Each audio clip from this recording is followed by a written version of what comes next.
Olukungaana lw'abavubuka okuva mu disitulikiti 5 ezikola obulabirizi bw'e Mityana luguddwawo mu butongole ku kitebe kyobulabirizi buno e Namukozi ku njegoyego z'ekibuga Mityana. Okusinziira ku bateesiteesi, abaana n'abavubuka mu myaka egy'enjawulo baakubangulwa mu mpisa wamu n'enneeyisa y'obuntu okulaba ng'eggwanga lifuna abantu abalimu ensa. Okusomesa kuno kugenda kutambulira ku by'obulamu n'okusingira ddala ebikwata akawuka kamukenenya.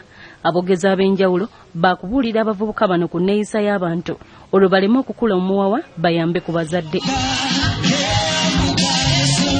Reverend Fred Sebbale, omu ku bawumya omuto mu nteekateeka eno, asabye abazadde okusindika abaana baabwe mu lukungaana luno babangulwe mu bintu eby'enjawulo. Twagala abavubuka n'abaana bano basingibwe mu Kristo. Ensi eno ejjuddemu enjaga, ejjuddemu ebisiyaga, ejjuddemu enkwe, ejjuddemu obutamiivu, obutaagaliza. Byonna twagala bigobebwe, Mukama abeere nga yafuga, Yesu asigale nga yali mu bulamu bw'abaana bano. Ebbanguliro lino lyatandikibwawo Ssaabalabirizi omulonde Dr. Stephen Kazimba Mugalu era nga buli mwaka mwezi ogwa Desemba lubeerayo ng'olw'okumulundi guno lwakukomekerezebwa ku Sande ya Sabbiiti eno.